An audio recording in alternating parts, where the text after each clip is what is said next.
Hi hello friends, నేను ఈరోజు ఈ వీడియో మా ఆఫీస్ స్టాఫ్తో రిఫ్రెష్మెంట్ కోసమని రిసార్ట్కి వెళ్ళినప్పుడు తీసినది. అక్కడ మేము ఒక టీమ్ బిల్డింగ్ యాక్టివిటీ చేశాము. మా స్టాఫ్ అందరూ చాలా యాక్టివ్గా పార్టిసిపేట్ చేశారు. మా టీం అందరూ చాలా యాక్టివ్గా పార్టిసిపేట్ చేశారు. ఇందులో 8 మెంబర్స్ ఉన్నారు.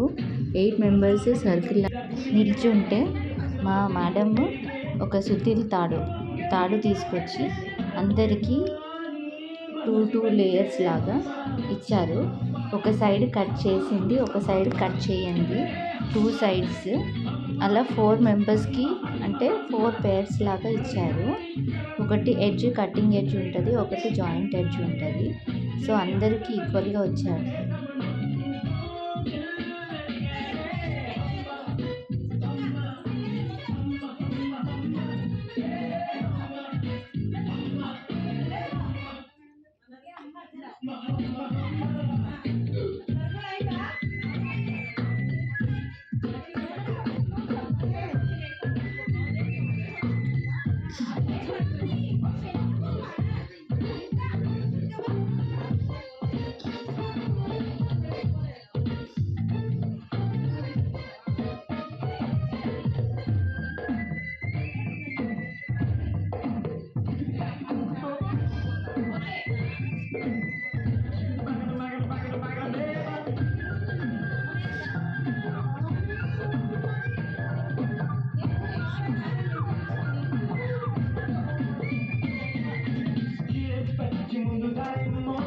అందరికీ తాడు ఇచ్చిన తర్వాత అందరినీ ఒక్కసారి మీరు ఎవరు ఏ సీక్వెన్స్లో పట్టుకున్నారో చూసుకుంటూ కింద పెట్టమన్నారు.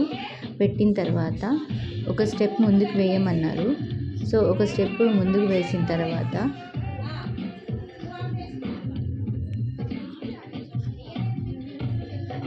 మళ్ళీ ఇన్స్ట్రక్షన్స్ ఇచ్చారు. మీరు ఎలా పెట్టారో అదే సీక్వెన్స్ వైజ్గా ఎవరిది వాళ్ళు పార్ట్నర్ వైజ్గా లిఫ్ట్ చేయాలి. ఒక పేరు తాడు ఇంకొకరికి తగలకుండా లిఫ్ట్ చేయమన్నారు. సో అలాగే మేము పట్టుకున్నాము. సేమ్ ఎవరి తాడు వాళ్ళకు వచ్చింది, ఎవరికి టచ్ అవ్వకుండా. ఆ తర్వాత ఇన్స్ట్రక్షన్స్ మళ్ళీ ఇచ్చారు. ఏదైతే ఓపెన్ ఎడ్జ్ ఉందో వాళ్ళు పట్టుకోవాలి అండ్ క్లోజ్డ్ ఎండ్ ఏదైతే ఉందో వాళ్ళు బాల్ అక్కడి నుంచి పాస్ చేయాలి. సో దట్ ఆ కింద ఎవరైతే ఎడ్జ్ ఉందో ఆ ఎడ్జ్ వాళ్ళ దగ్గర దాకా ఆ బాల్ అట్లాగే మూవ్ అవ్వుకుంటూ రావాలి. అది ఎడ్జ్ వరకే వస్తే పాయింట్ వచ్చినట్టు. సో మధ్యలో కానీ ఒకవేళ అది పడిపోతే పాయింట్ లూజ్ అయినట్టు. సో గేమ్ స్టార్ట్ చేసిన తర్వాత ఒక్కొక్కరికి టెన్షన్ స్టార్ట్ అయింది కదా. నాకైతే గేమ్ ఎలా ఆడాలో ఫస్ట్ అర్థం కాలేదు. తర్వాత వాళ్ళు ఆడుతూ ఉంటే చూసుకుంటూ అయ్యో వాళ్ళకి పాయింట్స్ వస్తున్నాయి, మాకేమో రావట్లేదు, మాకు మధ్యలో బాల్ ఇచ్చే వాళ్ళు కూడా లేరు, మధ్యలో వాళ్ళ తాడు ఎక్కడ తగులుతుందో అని చెప్పేసి అదొక టెన్షన్. మా పక్కన ఉన్న వాళ్ళేమో పాయింట్స్ వస్తూ ఉన్నాయి, మాకేమో ఒక్క పాయింట్ కూడా రాలేదు. అయ్యో వస్తుందా రాదా అని నాకైతే భయం అవుతుంది. కానీ నా పార్ట్నర్కి మటుకు నేను హోప్స్ ఇస్తున్నాను. పర్వాలేదు, ట్రై చేయి, పర్వాలేదు, వెయ్యి అని. తర్వాత బ్యాలెన్సింగ్ ఒక్కసారి నాకు అర్థమైన తర్వాత చాలా కాన్ఫిడెన్స్ వచ్చింది. ఎందుకు అంటే అది నా దగ్గర ఉన్న థ్రెడ్లోనే అడ్జస్ట్మెంట్ చేసుకుంటే బాల్ నాకు ఈజీగా వచ్చేసింది నా వరకు. సో తనకి నేను చెప్పాను, నువ్వు వేసేరా, నేను అడ్జస్ట్ చేసుకుంటాను, నువ్వు వేస్తూనే ఉండు అని చెప్పేసి అన్నాను. ఆ తర్వాత పడింది. మా మేడం తను చూడలేదు, కానీ మాకు పాయింట్ వచ్చింది, తను చూడలేదు. కానీ నా పక్కన ఉన్న మేడం మాకు చాలా సపోర్ట్ చేసింది. తను చూస్తూ ఉందన్నమాట. తను చెప్పింది వీళ్ళకి పాయింట్ వచ్చింది అని. మా మేడం యాక్సెప్ట్ చేయలేదు. కానీ 3rd టైం ఎప్పుడైతే మాకు పడిందో అప్పుడు మేడము మీరు చూసారా ఇప్పుడు పడింది చూడండి అని చెప్పేసి అని మాకు చాలా సంతోషం అనిపించింది. సో తను సపోర్ట్ చేస్తున్నారు అండ్ ఆల్మోస్ట్ అందరూ స్టాఫ్ మొత్తం టీం వర్క్ లాగా గేమ్ ఆడాము. బాల్స్ ఒకరికొకరు ఇచ్చుకుంటూ, ఒకరికొకరు సపోర్ట్ చేసుకుంటూ, మేనేజ్ చేసుకుంటూ, కోఆర్డినేషన్ తోటి, ఫోకస్ తోటి, మళ్ళీ దాంట్లో కూడా కాంపిటీషన్, మేము గెలవాలి అని చెప్పేసని మళ్ళీ పేషెన్స్ కూడా అవసరం. ఎందుకంటే ఆ పైన తాడు కింద తగులుతుందా, కింద తాడు పైన తగులుతుందా అని చెప్పేసి అని చూసుకుంటూ, పాయింట్స్ రాకపోతే డిసప్పాయింట్ కాకుండా ఓపికతో సరే పర్వాలేదు వెయ్యి అని చెప్పేసి అని మాకు పాయింట్ వచ్చే వరకు మేము ట్రై చేసాము. అలా మిగతా వాళ్ళు 2, 3 అట్లా చేస్తే మేము మటుకు 6 స్కోర్ చేసాము. కానీ చాలా హ్యాపీ అనిపించింది, బాగా ఎంజాయ్ చేసాము.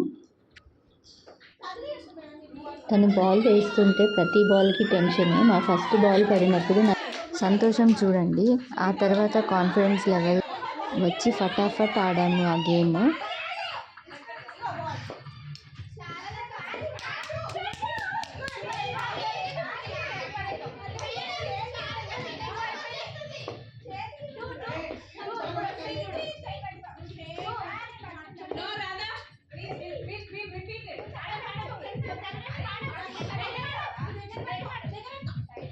శ్రీష మేడం కొచ్చారు కదా, శ్రీష మేడం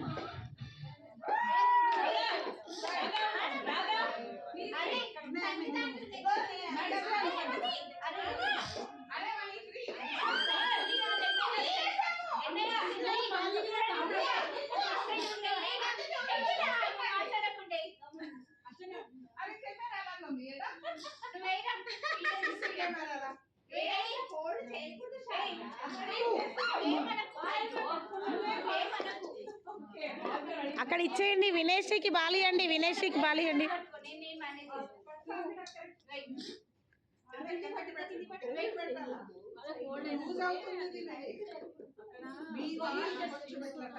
మాకు బాల్స్ లేట్గా ఇచ్చిన మేమైతే 6 పాయింట్స్ స్కోర్ చేసాము. తర్వాత మేమిద్దరం అయితే ఫుల్ హ్యాపీ. మీకు కానీ ఈ వీడియో నచ్చినట్టయితే please like, share, subscribe my channel. Thank you very much.